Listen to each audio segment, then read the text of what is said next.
Start speaking. Good morning. My name is Alejandro A, and my research question is, to what extent has gender discrimination in sports led to a change for gender equality in the general society of the United States in the past 50 years?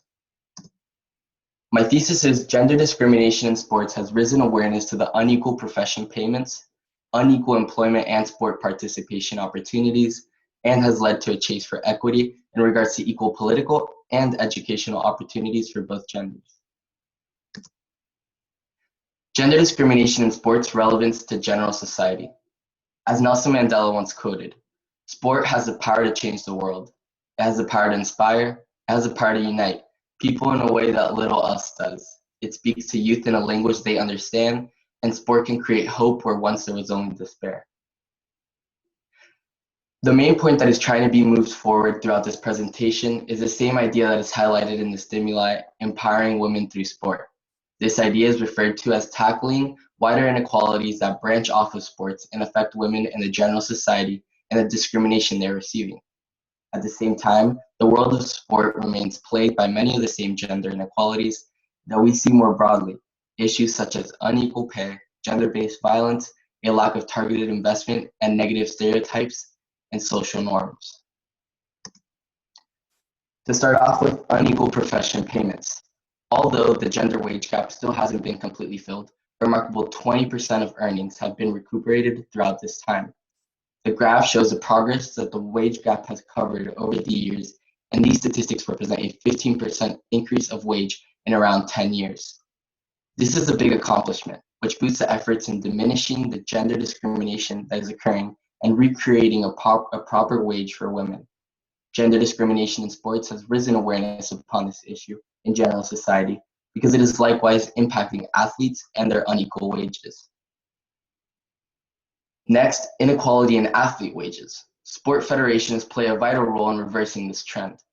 Sport federations have made themselves determined to fix this gap, especially FIFA, the Federation of Soccer. Also presented on the right of the screen, in the 2014 World Cup, the men's teams participating were awarded $400 million in bonuses throughout the event, compared to $30 million that was awarded to women's teams in their event in 2015. This difference in wage gap comes to be an insane difference of 1,233%. Just in time for the next World Cup, FIFA had launched a global strategy for women's soccer in 2018. It created a strong public commitment to invest and improve women's sports. This raised the women's wage approximately $70 million, which is equivalent to an astonishing 233%. Unequal employment and sport participation opportunities. Uneven opportunities for the participation in sports amongst both genders has not only made people aware of that, but also discriminatory occurring in society, such as normal job employments. This visual represents the percentage of women that are participating as a top manager or senior role in a company. 14% of firms have a majority female ownership, 18% of firms have a female top manager, and 36% of females are in senior roles. Moving forward, the seek for political and educational opportunities. Title IX of the Omnibus Act, Education Act was enacted in 1972 by the United States Congress to ensure that institutions were providing equal opportunities for male and female students at higher education institutions that receive federal funding. These acts had first been introduced due to the lack of support women had received in sports in the United States and raised the attention on the lack of opportunities also with their education and political rights. A very good act that was created in 1974 was the Equal Credit Opportunity Act. No discrimination against women seeking credit from banks, finance agencies, or government, and made illegal to ask about someone's gender or marital status on credit applications. These acts that were initially a part of women's movement represent the spark that is now ignited into a flame with more rights women have received over the years.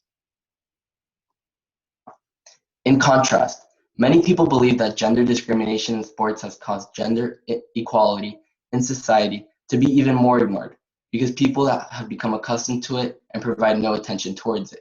This has proven to not be true though, because there have been sections in time where rallies and acts for women's rights in both sports and general society have allowed for the fixing of gender discrimination. An example is the graph on the right shows a major positive spike of gender equality around the year 1980 and has been on a steep trend upwards since then. A major sports event that rose the awareness for discrimination in sports and society was the Battle of the Sexes. Tennis great Billie Jean King beats Bobby Riggs in straight sets during an exhibition match, aired on primetime TV and drawing 90 million viewers. This event by itself led to women stepping up to face men in politics, as well as famous names as Nancy Pelosi, Hillary Clinton, and very recently our newly named Vice President, Kamala Harris. In ultimatum, these benefits have allowed society to come up with multiple ways to solutionize the conflict gender discrimination has created in the society. Sport foundations and channels should consider keeping up their attention towards women and their sports, allowing for them to receive the credit they deserve. Citizens should also give them the attention they need and give them the support by either watching or raising awareness for their discrimination that is occurring in the general society of the United States. And it allows for people to become more informed and spread this awareness in better hopes of a change as we've seen for the past 50 years. Gender discrimination could be a resolved problem over the following years as long as citizens and athletes keep doing what is expected to be done. Thank you. I'll now be accepting any questions you may have. All right, I do have two questions for you. First up, how valid and reliable were the sources that you used, and then how do you know? The sources I used were very reliable and credible. Most of them were peer-reviewed journals that I found through the academic source websites on universities, and it allowed for me to find a bunch of peer-reviewed journals and credible journals, and they were strongly supported and they showed a lot of credibility because of the professors from the universities. They had a lot of degrees and they supported their findings. Okay, and what advice would you have for other researchers that did research this topic in the future? Some advice that I would have for the future researchers on this topic is to not be blindsided by all the biased information that you may find. Although discrimination for women in the United States is a very important matter, you could also find a lot of biased articles online of either men or like political organizations saying that this gender discrimination is not as important or critical as it may seem, or you may find articles online of biased women saying that like the information that you're perceiving is like nowhere near the importance it should receive. But yeah, it's basically just avoiding all the biased articles online and trying to find those credible statistical articles that will give you the real data from the years past.